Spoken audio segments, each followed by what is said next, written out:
ಬೆಂಗಳೂರು ಮೆಟ್ರೋಗೆ ಸ್ವಾಗತ. ನಾನು ಶ್ವೇತಾ. ಈಗ ಬೆಂಗಳೂರಿನಲ್ಲಿ ರಾಜಕಾಲುವೆ ಒತ್ತುವರಿ ತೆರವಿಗೆ ಬಿಬಿಎಂಪಿ ಪಣ ತೊಟ್ಟಿದೆ. ಇಂದು ಕೂಡ ಯಶವಂತಪುರದ ಮೆಟ್ರೋ ಹಿಂಭಾಗದಲ್ಲಿರುವ ಬ್ರಿಗೇಡ್ ಗ್ರೂಪ್ ಕಂಪನಿ ರಾಜಕಾಲುವೆ ಒತ್ತುವರಿ ಮಾಡಿಕೊಂಡಿದೆ ಅನ್ನೋ ಆರೋಪದ ಮೇಲೆ ಬೃಹತ್ ಕಾಮಗಾರಿ ಸ್ಥಾಯಿ ಸಮಿತಿ ಸ್ಥಳಕ್ಕೆ ಭೇಟಿ ನೀಡಿ ಸ್ಥಳ ಪರಿಶೀಲನೆ ಮಾಡಿತು.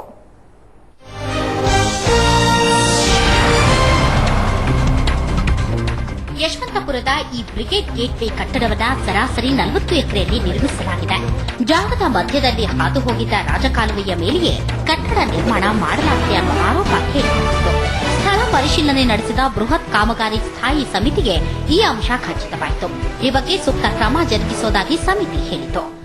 ನಮ್ಮ ಕಾನೂನಿನ ಚೌಕಟ್ಟಿನಲ್ಲಿ, ನಮ್ಮ ಆಕ್ಟ್ನಲ್ಲಿ ಇದಕ್ಕೆ ಯಾವುದಕ್ಕೂ ಸಹ ಅವಕಾಶಗಳಿಲ್ಲ. ಯಾವುದೇ ರಾಜಕಾಲುವೆಯನ್ನು ಮುಚ್ಚೋದಕ್ಕೆ ಅಥವಾ ಸ್ಥಳಾಂತರ ಮಾಡೋದಕ್ಕೆ ಅವಕಾಶ ಇಲ್ಲ. ಆ ರೀತಿ ಯಾರು ಇದಕ್ಕೆ ಕಾರಣಕರ್ತರಾಗಿದ್ದಾರೋ ಅವರ ಬಗ್ಗೆ ಸೂಕ್ತ ಕ್ರಮ ಕೈಗೊಳ್ಳುವಂತಹ ಒಂದು ತೀರ್ಮಾನಕ್ಕೆ ನಮ್ಮ ಸಮಿತಿ ಬಂದಿದೆ. ಇದನ್ನು ನಮ್ಮ ಕೌನ್ಸಿಲ್ ಮುಂದೆ ಮಂಡಿಸ್ತೀವಿ, ಸರ್ಕಾರದ ಮುಂದೆ ಮಂಡಿಸ್ತೀವಿ. ಮೊನ್ನೆ ಆಯುಕ್ತರು ಬಂದು ತಪಾಸಣೆ ಮಾಡ್ತಾರೆ. ಸರ್ವೆ ಕಾರ್ಯವನ್ನು ನಾಳೆಯಿಂದಲೇ ಮುಂದುವರಿಸ್ತೀವಿ.